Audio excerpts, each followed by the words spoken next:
শিক্ষার্থী বন্ধুরা আসসালামু আলাইকুম। বাংলা সম্ভারের পক্ষ থেকে জানাই আরো একটি নতুন ক্লাসে আপনাদের স্বাগত। আরো আরো একটি গুরুত্বপূর্ণ যে টপিকসটা বাকি আছে সেটা হচ্ছে কোন বর্ণগুলোর উচ্চারণ কোথা থেকে, কোন বর্ণগুলো উচ্চারণ কোথা থেকে। আমাদের সমস্ত ব্যঞ্জনের উচ্চারণই কোথায় থেকে? আমাদের বাকযন্ত্র থেকে, যে বাকযন্ত্রের শুরু ফুসফুস থেকে এবং বাইরের অংশ হচ্ছে কি ওষ্ঠ দিয়ে শেষ। তো আমাদের যদি বলি এই বাকযন্ত্রের শেষের কোন অংশ থেকে উচ্চারিত হয়, আমাদের বাকযন্ত্রের বর্ণ উচ্চারণের শুরু হয় স্বরযন্ত্র থেকে, নট ষড়যন্ত্র, কি স্বরযন্ত্র। এই যে আমাদের এখানে উঁচা যে জায়গাটা রয়েছে এইটাকেই বলা হয় কি স্বরযন্ত্র, ঠিক আছে। তো মেয়েদের উঁচা নাই, খুঁজতে যাবেন না। তো দেখেন এই যে এই স্বরযন্ত্র থেকে আমাদের উচ্চারণ শুরু হয়, যেটাকে আমরা বলি কণ্ঠ। বিশেষ করে আরবি পড়ার সময় আমরা যখন মাখরাজ শিখি এটা তখন আবার আরবির ক্ষেত্রে আসলে বেশি বেশি গুরুত্বপূর্ণ হয়। যেমন দেখেন এই স্বরযন্ত্রটার বিষয়টা কি, স্বরযন্ত্রটাই হচ্ছে কি কণ্ঠ। তাহলে আমাদের মুখ বিবরের সবচাইতে, আমাদের বাকযন্ত্রের সবচাইতে বাইরের আবরণ কি? ওষ্ঠ। বাইরের আবরণ কি? ওষ্ঠ। এখন ওষ্ঠ খুললে, ওষ্ঠ বা ঠোঁট খুললে বের হয়ে আসে কি? দাঁত। জিহ্বা না কিন্তু, দাঁত। বা ঠোঁট খুললে বের হয়ে আসে কি? দাঁত। এখন এই দাঁতের পিছনে তালুর আগে, দাঁতের পিছনে তালুর আগে দেখেন একটা উঁচা জায়গা রয়েছে, পেয়েছেন? একটু অনুভব করার চেষ্টা করেন ওপাশে বসে। দাঁতের পেছনে এবং তালুর আগে একটা উঁচা জায়গা রয়েছে, সেটাকে বলা শক্ত জায়গা, সেটা হচ্ছে মূর্ধা বা দাঁতের গোড়া বা দন্তমূলীয় বলে অনেকে। তো আমরা কি পাইলাম? বাকযন্ত্রের সবচেয়ে বাইরের আবরণ কি? ওষ্ঠ, তারপরে কি? দন্ত, তারপরে কি? মূর্ধা। মূর্ধার পরে রয়েছে দেখেন মুখ বিবরের ছাদ, তালু। মুখ বিবরের ছাদ কি? তালু। তারপরে কি রয়েছে? কণ্ঠ। সিকোয়েন্সটা আরেকবার আমরা যদি বলি তাহলে প্রথমে ওষ্ঠ, তারপরে দন্ত, তারপরে মূর্ধা, তারপরে কি? তালু, তারপরে কণ্ঠ। এবার যদি নিচে থেকে বলার চেষ্টা করি তাহলে কি? কণ্ঠ, তালু, মূর্ধা, দন্ত, ওষ্ঠ। আরেকবার বলি, কণ্ঠ, তালু, মূর্ধা, দন্ত, ওষ্ঠ। এই যে নিচের যে সিকোয়েন্সটা আছে না, এই নিচের সিকোয়েন্স থেকে লিখলেই বর্ণের উচ্চারণের স্থানগুলো আমরা পেয়ে যাব। তাহলে আমরা এখানে কি দেখতে পারি? যে উচ্চারণের স্থান দেখতে পারি, উচ্চারণের স্থান, উচ্চারণের স্থান। এখন দেখেন এই উচ্চারণের স্থানগুলো কি বলছিলাম, সবচেয়ে নিচের উচ্চারণের স্থানগুলো কি? সবচেয়ে নিচের উচ্চারণের স্থানগুলো হচ্ছে কণ্ঠ। উচ্চারণের স্থান কি? কণ্ঠ। তাহলে এই কবর্গীয় বর্ণগুলোর উচ্চারণের স্থান কোনটা? কণ্ঠ। তাই এগুলোকে বলা হয় কণ্ঠ ব্যঞ্জন। এগুলোকে বলা হচ্ছে কি? কণ্ঠ ব্যঞ্জন। তারপরে দেখেন আমাদের পরবর্তীতে কণ্ঠের পরে কি ছিল আমাদের নিচের সিকোয়েন্স থেকে? তালু। তাই এই চবর্গীয় ব্যঞ্জনগুলোকে বলা হচ্ছে তালেব্য ব্যঞ্জন। চবর্গীয় ব্যঞ্জনগুলোকে কি বলা হচ্ছে? তালেব্য ব্যঞ্জন, তালেব্য ব্যঞ্জন। তারপরে তালুর পরে কি ছিল আমাদের? মূর্ধা। তালুর পরে কি ছিল? কণ্ঠ, তালু, মূর্ধা। তারপরে এই আমাদের পরবর্তী ব্যঞ্জনটা হচ্ছে কি ব্যঞ্জন আমাদের? মূর্ধা ব্যঞ্জন, মূর্ধা ব্যঞ্জন। এই মূর্ধা ব্যঞ্জন, পরবর্তী ব্যঞ্জনটা হচ্ছে আমাদের মূর্ধা ব্যঞ্জন। এখন দেখেন তার পরবর্তী যে মূর্ধার পরে কি রয়েছে? দন্ত। মূর্ধার পরে কি রয়েছে? দন্ত। এই তবর্গীয় ব্যঞ্জনের উচ্চারণের স্থান হচ্ছে কি?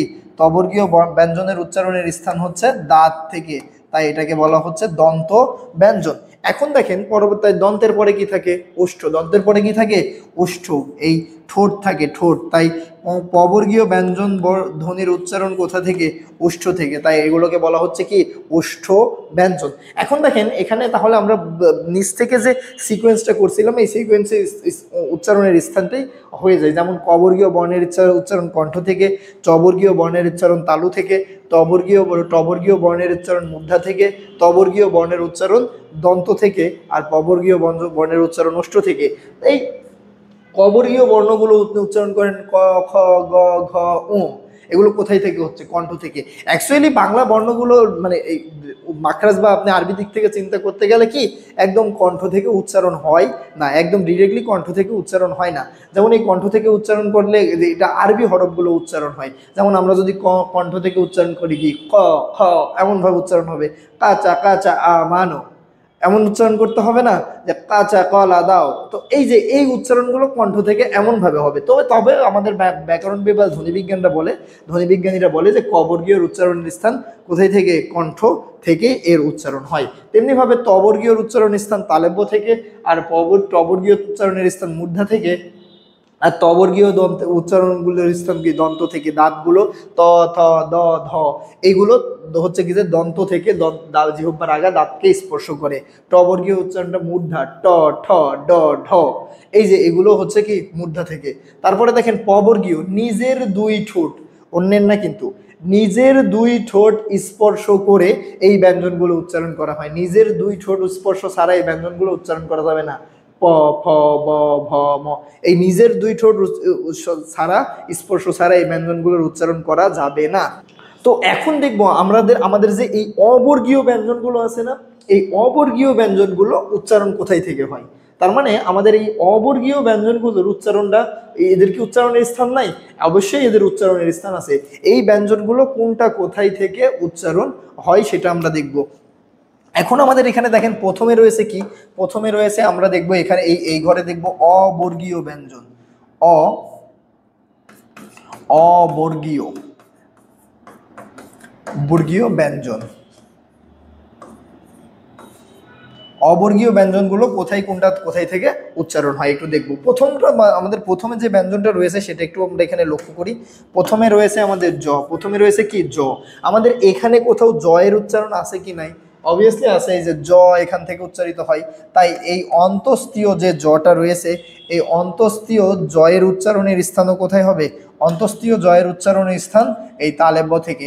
তারপরে দেখেন আমাদের জয়ের পরে কি রয়েছে, আমাদের জয়ের পরে আমরা এই যে র, ল এই উচ্চারণটা একটু পরে দেখব। তারপরে দেখেন এইটা কোন স বলেন তো? তালেব্যস্য। কোন স বলেন না? তালেব্যস্য। তাহলে আমাদের তালেব্যস্য নিঃসন্দেহে তালু থেকে উচ্চারিত হবে, তালেব্যস্য। তারপরে এটা কোন স? মূর্ধান্যস্য। এটা কোন স? মূর্ধান্যস্য। তো মূর্ধান্যস্য এর উচ্চারণের স্থান কোথায়? মূর্ধা। এটা কোন স? দন্তস্য। কোন স? দন্তস্য। তাহলে এই স এর উচ্চারণ স্থান কোথায়? দন্ত। এখন দেখেন এইটা উচ্চারণ করেন হ, উচ্চারণ করেন কি? হ। এই হ যখন উচ্চারণ করবেন দেখেন এটা কণ্ঠ থেকে উচ্চারিত হয়। হ, হ হলকের মাঝে থেকে একদম উচ্চারিত হয় কণ্ঠ থেকে। তারপরের বর্ণটি দেখেন ডয়ে বিন্দু র। কি কোন র? ডয়ে বিন্দু র। এখন এই ডয়ে বিন্দু র এর আমাদের একটা জায়গা রয়েছে না এখানে ড, এই ড থেকে উচ্চারিত হয় কি? ডয়ে বিন্দু র। তারপরে দেখেন এই যে ঢয়ে বিন্দু র, এই ঢয়ে বিন্দু রটাও কোথায়? এখানে ঢয় যে এখানে আছে, তাই এই ঢ থেকে উচ্চারিত হয় কি? ঢয় বিন্দু র।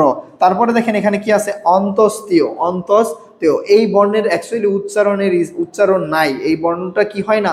উচ্চারণই হয় না। যেহেতু যে আমরা প্রথমে বললাম যে ব্যঞ্জন বর্ণ 39টি, কিন্তু ধ্বনি কয়টি?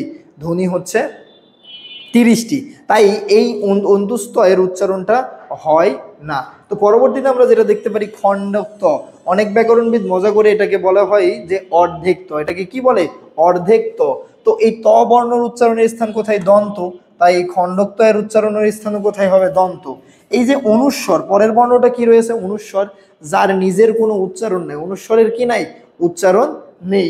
তো তার কারণে এই বিসর্গ এবং চন্দ্রবিন্দু এই তিনটাকে বলা হয় পরাশ্রয়ী বর্ণ। এই তিনটাকে কি বলা হয়? পরাশ্রয়ী বর্ণ। কিন্তু অনেকে বলে চন্দ্রবিন্দুর উচ্চারণ নয়ের মতো হয়, নয়ের জায়গা থেকে হয়। অনুস্বরের উচ্চারণ ওর মতো হয়, চন্দ্রবিন্দুর উচ্চারণ নয়ের মতো হয়। তাই এগুলো দন্ত এবং কণ্ঠা ধ্বনি হিসাবে ধরা হয়।